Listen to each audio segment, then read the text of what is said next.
Yeah, there's a couple of things to talk about. We welcome to the DC Sports Huddle, sponsored by MGM National Harbor. Time to change the game at BetMGM Sports. I'm Dave Johnson and Rob Woodfork. Dave Preston, George Wallace. Time to change the game. How about time to change the name? And that's what happened. We knew it was going to happen. I guess we knew it was going to be Washington Commanders. We begin with you, George Wallace. You were in the middle of it all at FedEx Field, or was it that crazy there? It seemed pretty sterile to me, what I saw on TV. It was, and completely underwhelming. Okay, and look, you had 19 months to build this up. You make the videos, rebrand, you get the leaks out here, you do this, you're going to go big, and then you do it on the Today Show first of all, which I thought was wrong anyway. And you have three guys in folding chairs in the middle of the field with no pomp and circumstance behind them, and Doug Williams says we're the Commanders. Meanwhile, we were outside at the Bud Light Pavilion with a bunch of chairs set up. We couldn't even watch the announcement on the Today Show. Okay, they ran a video while they were announcing on the Today Show simultaneously that the video ended "We're the Commanders," and that was it. I mean, after all this time, this is what you come up with. Forget the name. The name is going to be what it is. We knew the name now for quite some time, but after all this time, you want to go big, and this is what you come up. I would have rather of them sent a press release like the Guardians did and said, "We're the Commanders. Here are the new uniforms moving forward." That's just me. Yeah. And it was cold outside. And a lesson: if you hear a helicopter over a bed, make sure you're dressed, because obviously we learned in the last 24 hours just what a helicopter can see from a distance. As the NBC4 did a wonderful job zooming in, and I was convinced, that's a head fake. They're going to get us, and they're going to fool us. It's going to be a different name, and it turned out to be Commanders. So obviously, too much not credit. that devious. One thing that did strike me about that, and I think two things. Yeah, two things we have to give. I really do believe Jason Wright is a strong guy and is a good person, and he should be running an NFL team. And the same with Ron Rivera as a head coach. So you can't help but root for Jason Wright and Ron Rivera, because they're trying to make change beyond just the team name. Having said that, one thing I didn't like Jason Wright. I didn't like kept referring to things as the brand. It should be a team. Don't say brand. It means too much to so many people to think it's just like a loaf of bread or something. It's an emotional attachment. It's not a brand if you're talking about it and it's your team. Also, I think they should have done it not on the Today Show. I get it. It's a national show. You get all kinds of publicity, et cetera, et cetera. But this is still a local team. Take it to the streets. Take it to the city. Take it to someplace where you can make a difference. I think about the Wizards name change. When they made the announcement, we knew it was going to be Wizards, but it was in Union Station in the city at a time when the team is moving into the city, at a time when Union Station was trying to come back and be more of a destination place. So I wish a team that still has Washington in its name had done this actual announcement in Washington as opposed to now right, and now has the DC flag on the uniform. Right. So you have a team that plays its games in Maryland, has its training facility in Virginia, but has the DC flag on its uniform. So I don't get that. I don't get that. Yeah, no. Jason Wright said Jason Wright said that the Today Show, because they want to be a national brand. He used that again, Dave. That's why they did it on the Today Show. And how about this? How about a little fan involvement too? Okay, people are going to hate it. That's fine. Half are going to hate it, half are going to love it. But there were 20 fans out there singing, "We are the Commanders." I mean, you could find fans that would have come out there to cheer for the name announcement, maybe some fireworks, maybe a banner, something like that. And that's fine if that's how you wanted to do it, but don't build it up over 19 months and then fizzle like that. And don't call it brand. I have experienced this with soccer, where people try to say Manchester United is a brand. Boy, you want to start a fight in Manchester, call Manchester United a brand. So again, I get it. The marketing people sitting in a room somewhere love to talk about brand. That's fine. But when you go to the public, talk about your team that's a part of the fabric of the place where you reside. Dave Preston, you almost have Burgundy on it. I better let you talk. Yes, exactly. I think that's been the disconnect for the last 20 years, from selling parking to off-season practices, training camp, and things of that vein, to just there's been a disconnect, I feel, from the front office that views this as a money-making enterprise, which it is, but views it first and foremost as a brand that the team supports, as opposed to a team that then creates a brand. And I think they've, for 20 plus years, they've had the cart before the horse, unfortunately. If we want to break down the brand, I'm going to be interesting to see if they keep the color rush, where they have burgundy pants and jerseys, white pants and jerseys away, the special uniforms, the black ops, they'll probably call those, or if they're going to mix and match. I was kind of taken aback by having Commanders on the front. That almost has a high school feel. I was half expecting to see Buddy Garrity from Friday Night Lights to show up. He's the gift that keeps on giving from that show, or but even one of the uniforms has Washington, and the others have Commanders. Yeah. That's not even unified. Well, to be fair, they do that in baseball. So And I see the point. It's done in basketball too. Okay, Yeah, it's done in basketball too. But most of the NFL for the record. teams, most of the NFL teams do have, in the last 20 to 30 years, they have added small print of the team name on the breastplate, but not that huge. That's like Oklahoma Sooners huge as far as that's concerned. Also, I guess their logo honors the championship teams of the past. So they have 1937, 1942, 1983, 1988, 1992. Now, those I were asked when about that. championships games were played, but it's almost as though they had a 25-year-old look up Wikipedia for the logo and hey, what years did they win? Oh, it was played in 1992 or 1988. We all know those. Okay, the Super Bowl seasons, 82, 87, Yeah. 91. That's Washington football 101. You shouldn't be allowed to walk through the door unless you can say those years. I asked Jason Wright about that. I said, Jason, I said, what is the deal? Is this an NFL thing or you guys think? He says, no, we wanted to put the months and the year that we actually won the Super Bowl. And I want to tell him, like, nobody ever refers to the championship team No. of 88 ever, or 92. Right. No. But No. anyway, It's almost as though they have high-level people in the building working for the franchise who have no idea about football. no way. Well, no, that's when you're too focused on the brand and not the team. And I am serious Right. about this brand situation because look, sports is big business, but once upon a time, it was really just a part of the community, and you work side by side with the players that you were cheering on. I know that's from a bygone era. Dave Preston, no penalty, by the way. I just checked for the judges for saying breastplate. You're allowed to say that on the huddle. All right, Robert, Yes. you're next.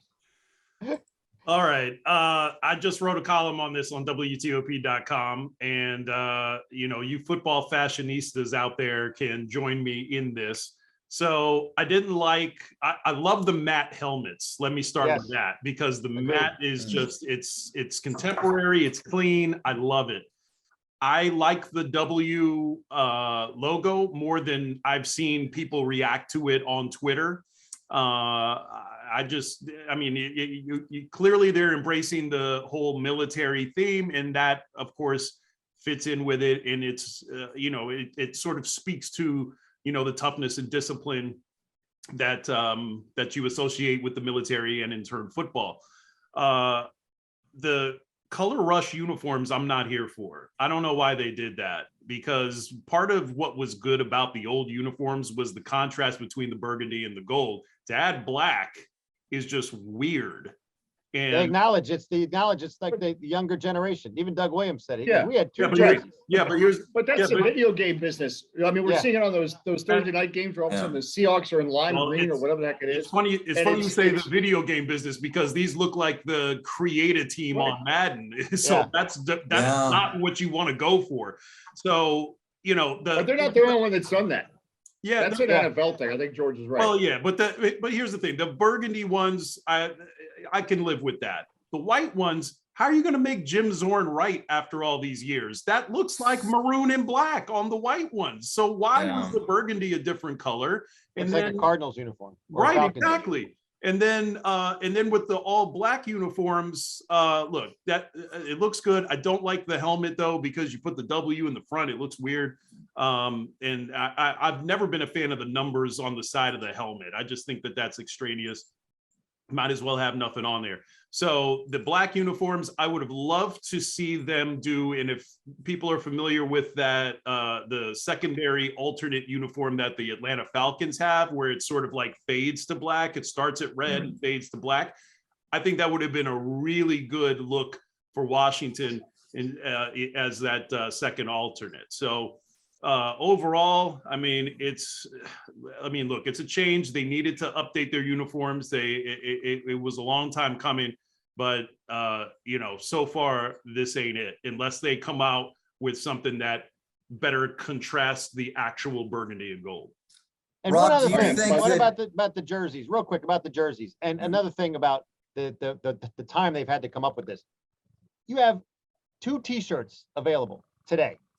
Why not have the jerseys available? You knew this was coming. Like, why not? You've had this for years. The pictures we saw in those making the B word for Dave, the videos, they were in the summertime, and you had everything done. Like, why not be ready to launch it? Go with the new song today. And Blow it out. And here's the other thing is I'm seeing a bunch of jerseys available like John Riggins and Sean Taylor in the uniforms. They never wore them. Why would you do that? It makes no sense. Well, yeah, and the feel of the event today did have a little bit of with all due respect, when they just hurriedly decided to honor Sean Taylor before a game, and it just at times it just didn't seem well planned out. But I think the bottom line is that universal acceptance was never going to be for a name, regardless of what it was. I think also, as I was talking to somebody this week in the sport business community, there's enough ill wind surrounding this franchise that until they start winning or changing the culture or a feel of the vibe, which they are trying to do, let's be fair, Jason Wright and company are trying to do, there's always going to be the comments, well, it's never going to be right until you fire the owner or whatever. And that's not going to happen. And that has to be addressed at a league level if there's something else going on. The bottom line, the foot soldiers, the Jason Wrights, Ron Rivera's, et cetera, that are out there, they've got to try to make this franchise happen, because this is a vested part of their careers. And now this name is front and center. But the name, which is significant in terms of a commander is strong and in charge, it only means something if you act that way. And that's what the franchise has to start doing. And quite frankly, and I said this today in a take on the air, the league has to start doing. The NFL, Rob, I'll cue you up on this. It's America's most popular sport, but there's trouble in the NFL's house. The NFL, I said before, could have fixed this name thing 15 years ago. Like the NCAA went to colleges and said, all right, you don't change your name, you don't get the TV money. NFL could have said to Dan Snyder, that's great. You said never to USA Today. Either change your name or you're not getting the TV money. Game over, name changed. Simple as that. The NFL talks about wanting to include diversity in coaches. They've created the Rooney Rule. Now they've created a well-intended. No, I believe that coming from where it came from, who it's named after, the Rooney Rule. But it's become, it seems, just a box to check when you have a league with only one black coach. So the NFL has to start being more than just slick videos and promos, and it's the most popular sport, and we lap everything up about the NFL, but there's trouble in the NFL's own house in terms of leadership. Yeah, Rob. and when you talk about the, just to make it Washington related here real quick, I wrote in my column about the name change that you can change the name, you can change the uniforms, you can do all this, but you're not really going to get a fresh start until Dan Snyder's out. So all you're going to do is have him drag another name through the mud. So that's just the reality of that situation. In terms of you were talking about the problem league-wide with coaches. One black coach in the NFL who happens to work for the most stable organization in all of team sports and also has the NFL record for most consecutive non-losing seasons. It shouldn't have to be that for you to keep your job in the NFL. And I feel like I've said that in this space before, but I just wrote a column on WTOP.com. I've been doing a lot of writing this week. So on WTOP.com, I've got a column just sort of addressing the whole Brian Flores situation.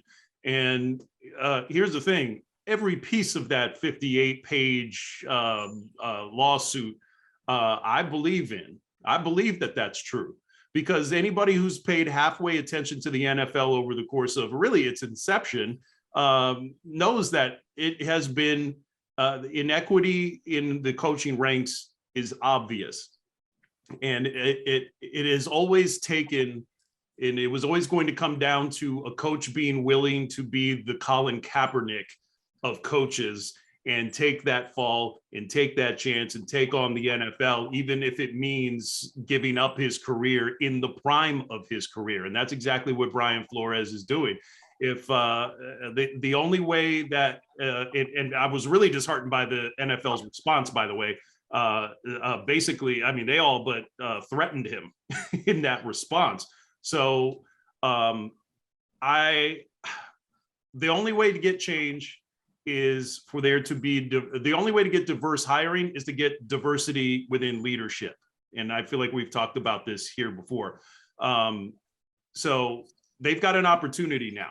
The Denver Broncos are for sale.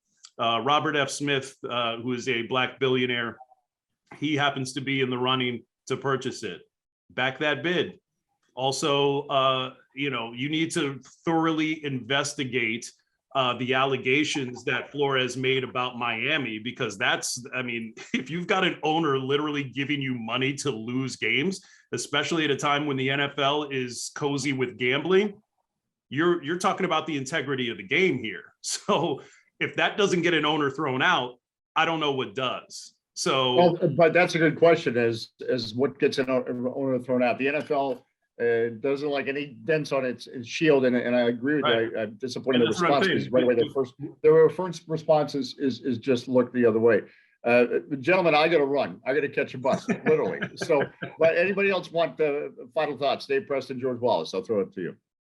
Just, it's going to be interesting to see how the franchise, Washington, the Commanders, move forward. And I agree with you guys wholeheartedly. Yes, you can change your name, but there are some fundamental, that's just the whole ornament for this team. They've got to change the engine on how they get stuff done. And to Rob's comments about the Brian Flores situation, it's amazing. Just less than a month ago, we talked about how he got fired and how it was ridiculous and how I can't believe the league is doing this. And how many vacancies have been filled since then? Nary an African-American.